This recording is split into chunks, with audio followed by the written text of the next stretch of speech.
পুরনো হলেই যে সব কিছু অপ্রয়োজনীয় তা কিন্তু নয়।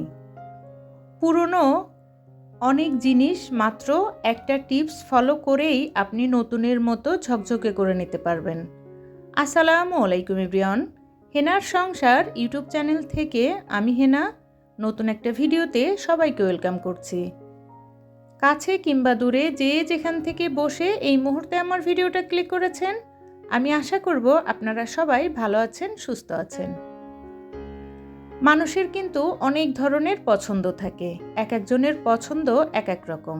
আর আমার পছন্দটা একদমই সামান্য। এই যে একটা মাটির পাত্র দেখছেন, এটা কিন্তু শবে বরাতের দিন যে দই এনেছিলাম তারই পাত্রটা। আমার না খুবই পছন্দ এরকম মাটির খুব সুন্দর সুন্দর যে মালসা বলি আমরা, এই মালসাগুলো। এত সুন্দর একটা মালসা আমার না দই শেষ হয়ে যাওয়ার পরে ফেলে দিতে একদমই মন চাচ্ছিল না। আপনারা যারা আমার প্রতিনিয়ত ভিডিও দেখেন অনেক সময় লক্ষ্য করবেন আমি রান্নার কাজে কিন্তু এরকম মাটির সুন্দর সুন্দর মালসা ব্যবহার করে থাকি। আর এগুলো কিন্তু আমার একটাও কিনা না, ওই যে বললাম পছন্দ, সেই পছন্দ থেকেই যখনই যেটা ভালো লেগে যায় তখনই কিন্তু আমি এটা রেখে দেই। আমি প্রথমে যে মালসাটা দেখালাম ডিজাইন করা, এটা আমি অনেক দিন আগে 150 টাকা দিয়ে কিনে নিয়ে এসেছিলাম। আর তারপরের যেগুলো সেগুলো কিন্তু সবই আমার বাসা থেকে পাওয়া। বাসা থেকে পাওয়া মানে এই যে এখন হাতে যেটা দেখছেন এটা হচ্ছে একটা মিষ্টির হাঁড়ি। আমার বাসায় একটা গেস্ট এসেছিল, সে আসার সময় এটাতে করে মিষ্টি নিয়ে এসেছিল। আর এটা এত কিউট ছিল, এটা না আমার ফেলতে ইচ্ছা করেনি। আমি জানি যে শুধু আমি না, আপনাদের কাছেও এরকম একটা কিউট হাঁড়ি গেলে আপনারা সেটা ফেলবেন না। আর এই যে তারপরের যে মালসা সেটা হচ্ছে একটা হালিমের মালসা। আমি সুন্দর সুন্দর এরকম মালসা যখন পাই তখন কিন্তু এগুলো রেখে দেই। আর এটা দেখার পরে আমার কাছে এত ভালো লাগছিল, একদমই ফ্রেশ ছিল, কোনো ধরনের সমস্যা ছিল না। এখানে শুধু একটা কিনা আর বাকি তিনটা কিন্তু আমার এভাবে করেই গুছিয়ে রাখা। আমার কাছে এরকম আরও কয়েকটা মালসা আছে যেগুলো আমি প্রতিনিয়ত কাজে ব্যবহার করি। আজকের ভিডিওটা আমি শুরু করেছি সন্ধ্যার পর থেকে।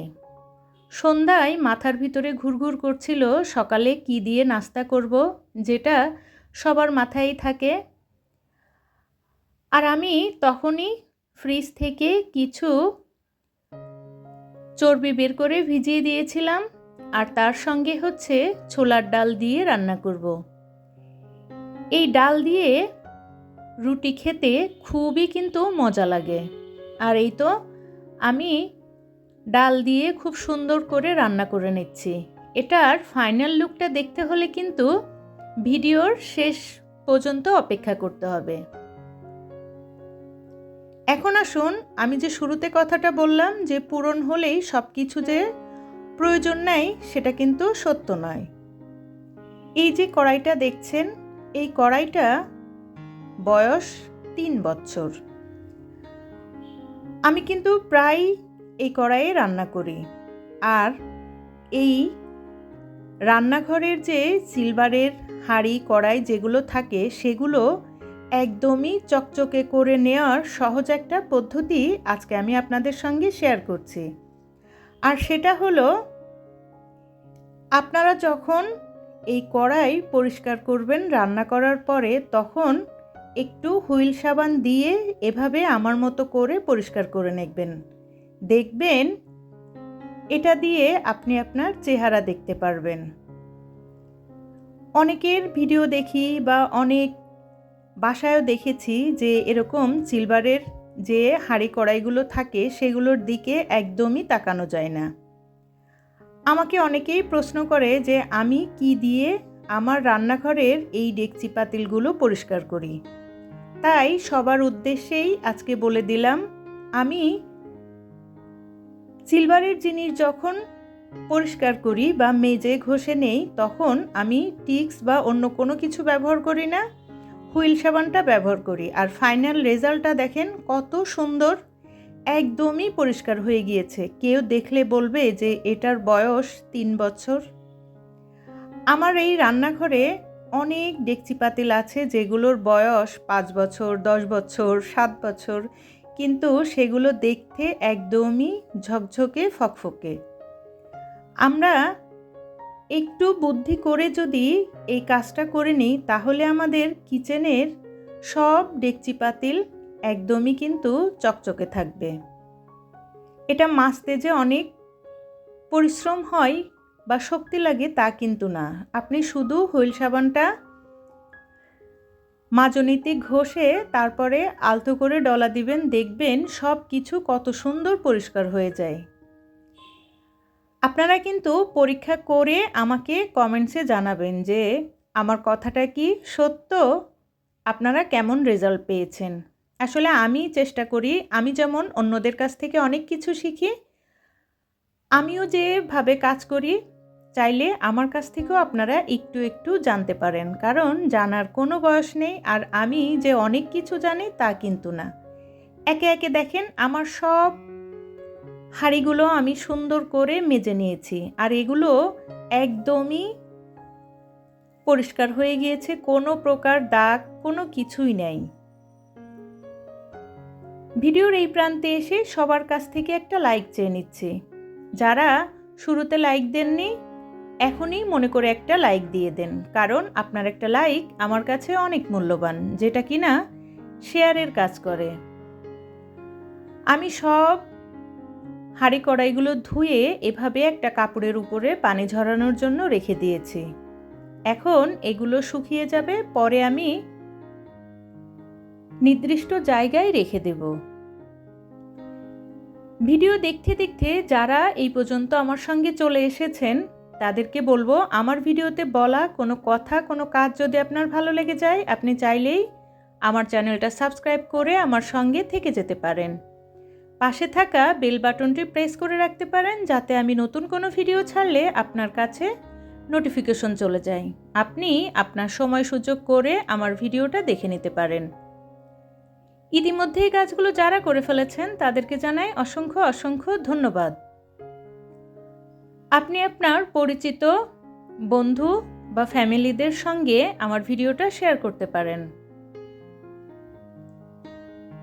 এই তো আমি আপনাদের সঙ্গে গল্প করতে করতে আমার সিঙ্ক এরিয়াটাও কিন্তু আমি সুন্দর করে পরিষ্কার করে নিয়েছি, আর তারপরে একটা নরম কাপড় দিয়ে মুছে নিয়েছি, কারণ অনেক সময় সিঙ্কে যে পানিগুলো জমে থাকে সেটা থেকে না একটা দাগ পড়ে যায়, আর সেটা পরিষ্কার করতে অনেক কষ্ট হয়। এর জন্য সবসময় চেষ্টা করবেন যে সিঙ্কটা পরিষ্কার করার পরে একটা নরম কাপড় দিয়ে মুছে দিতে, এতে করে পরবর্তীতে আর কোনো ধরনের দাগ থাকবে না।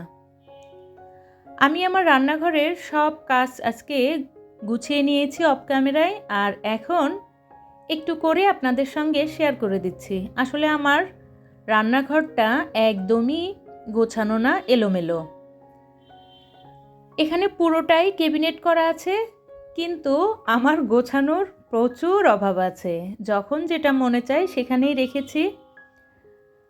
আমার কাছে না ননস্টিকের কড়ার থেকে এমনি সিলভারের যে কড়াইগুলো থাকে সেগুলোতে রান্না করতে আমার খুব ভালো লাগে, কারণ ইচ্ছা মতো রান্না শেষে পরিষ্কার করা যায়।